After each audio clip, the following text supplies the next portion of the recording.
Hello everyone and welcome back to my channel. I'm here with another video of English grammar writing skills topic. Today I'm going to cover the topic of article writing. Let's start. Article क्या होता है? What is article writing?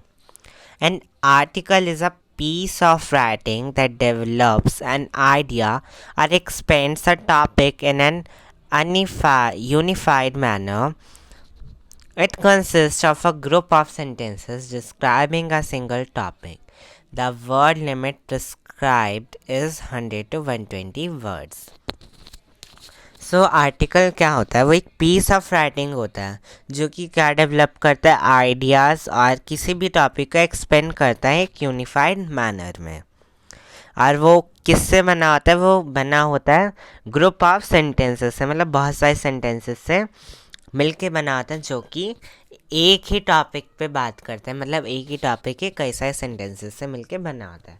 अब word limit क्या होती है article writing की? 100 to 120 words.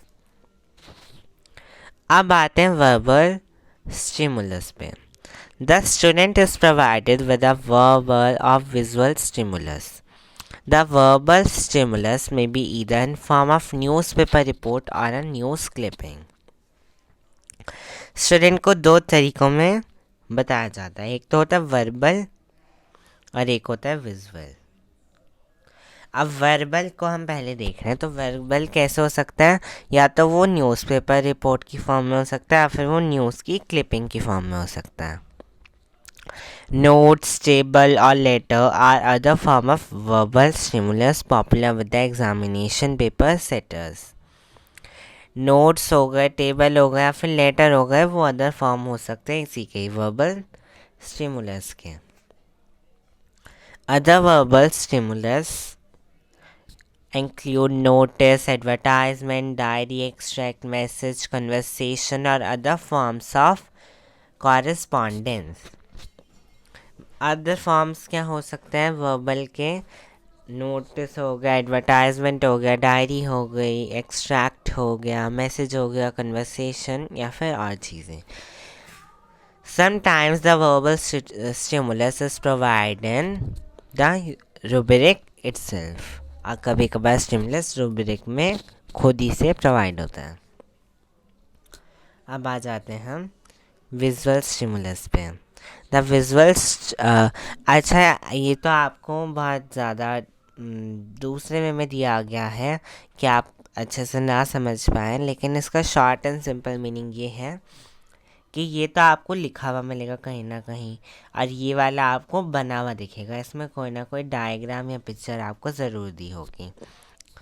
तो I don't think इसको इतना रीड करने की नीड है, तो आप इसे खुद ही रीड कर सकते हैं वीडियो को स्टॉप करके। जो रीड करने की नीड है वो क्या है इसमें? फॉर्मेट ऑफ एन आर्टिकल, जो कि यहाँ से यहाँ तक है। एंड आपको क्या करना, आपको यहाँ से यहाँ तक का अभी के अभी स्क्रीनशॉट ले लेना है। Why? Because it will be helpful for you, because इसी में ही आपको दिया गया है फॉर्मेट पूरा का पूरा आर्टिकल का, जो कि आपको पता होना चाहिए। तो हम इस फॉर्मेट को स्टार्ट करते हैं। सबसे पहले फॉर्मेट में क्या आता है? Heading. Given eye catchy heading, मतलब जैसे पढ़ते ही किसी का मन करे कि हाँ भाई हमें तो ये पूरा आर्टिकल पढ़ना है। Which conveys the central theme of the article, जो कि आर्टिकल की सेंट्रल थीमों की, मतलब वो आर्टिकल किस बारे में है। फिर बायलाइन। बायलाइन में क्या होता है? Give the name of the person by whom the article is written. By करके हम लिखते हैं कि जिस नेम लिखते हैं उसका जस्ट ने कि वो आर्टिकल लिखा है। फिर introduction. The opening paragraph must mention but the article is about. सबसे पहले ओपनिंग पैराग्राफ क्या बताएगा कि आर्टिकल किस बारे में है। Secondly, catch the readers attraction. आपको इस तरीके से लिखना है कि जो रीड कर रहा है उसका एट्रैक्शन आप ग्रैब करने easily. Third, arouse interest in the reader, और रीडर का इंटरेस्ट जागे उसको पढ़ने में। Limit the control what you intend to discuss in your article, or use clear and precise language. You can even give a quotation or definition. तो क्या करेंगे कि आपको इजी लैंग्वेज यूज़ करनी है और इजी वर्ड्स यूज़ करने, जिससे कि सामने वाला कंफ्यूज ना हो. Develop a cause effect relationship. How use the facts to support your argument. आप फैक्ट्स यूज़ कर सकते हैं जिससे कि आपकी आर्ग्यूमेंट सपोर्ट हो. आप एग्जाम्पल यूज़ कर सकते हैं और अपनी आर्ग्यूमेंट्स को क्लियर और लॉजिकल वे में भी कन्वेंस कर सकते हैं. Compare and contrast. Give views that are contrary to yours. आपको वो व्यूज़ देने जो आपको खुद को कॉन्ट्रेरी हो. और compare and justify why you consider your views to be better than others. आपको ये भी जस्टिफाई करना है कि आप अपने व्यूज़ को दूसरे वाले से ज़्यादा अच्छा क्यों समझते हैं. फिर लास्ट में आपको लिखना है कंक्लूजन. कंक्लूजन में क्या आता है, sum up all your ideas. आपको सारे आइडियाज़ को सम अप करके लिखना है. Offer major solution to improve the situation. आपको सॉल्यूशंस लिखने हैं उस सिचुएशन को इम्प्रूव करने के. आप पर्सनल ऑब्जर्वेशंस एंड फोरकास्ट भी आपको इसमें लिखना है. Take care to maintain the flow of thought. आपको ये मेंटेन करना है कि आप उसमें फ्लो ऑफ थाट से लिखें. Easy language. Again the sequence should be logical sequence में use a catchy sentence to begin the article. आपको एक कैची सेंटेंस अपना आर्टिकल बिगिन करना है कि जो सामने वाला वो पढ़े तो उसको पूरा पढ़ने का मन करे. अब देखते हैं आगे. अब मैंने ले लिया है यहाँ पे एक एग्जाम्पल. तो इसमें क्या बोला गया, यू आर मयंक या मीनाक्षी ऑफ क्लास 9th. आप मयंक या मीनाक्षी हैं, जो भी बॉय या girl, of class 9th class के. ऑफ कौन सा school, Sarvodaya senior secondary school, R K Puram. Your teacher had told you about the grading system being implemented from year 2010. तब आपको क्या करना है, आपको एक आर्टिकल लिखना है expressing your views in favour और against the grading system. Grading system आपने देखा होगा कि हम ग्रेड देते हैं, grade A, grade B, grade C, grade D, या फिर ई तक होते हैं, या एफ तक, अकॉर्डिंग टू द स्कूल. तो आपको ये एक आर्टिकल लिखना है जिसमें कि आप एक्सप्रेस करें कि ग्रेडिंग सिस्टम अच्छा है या बुरा है. आपको एक चीज़ पे लिखना है.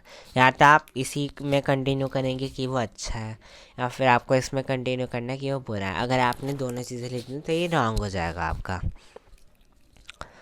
तो देखें इन्होंने कितना अच्छा एक स्टार्ट करा है. Grading system a bone for students. एक बोन है वो स्टूडेंट्स के लिए. बाय मयंक या मीनाक्षी, वही नेम जो भी गर्ल या बॉय हो वो अपना लिख सकता है. Grading system has come as a boon for students. For so many years, our education system has been examination oriented. The percentage of marks obtained in the board examination was considered a yardstick to measure an individual's scholastic attainments. The system imposed a heavy stress on the young students.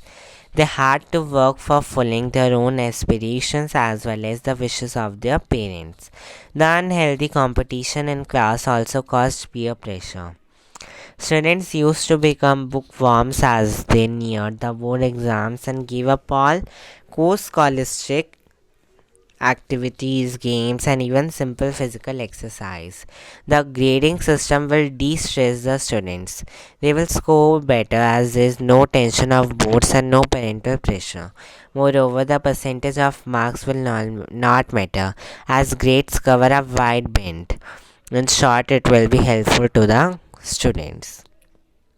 मतलब इन्होंने इसमें overall bone का आप मतलब समझ ही गए होंगे कि उसको अच्छा बताया कि इसमें परसेंटेज मैटर नहीं करेगी बच्चों के लिए कि 90 आए या 60% में कह रहा हूँ मैं, या फिर 30% आए.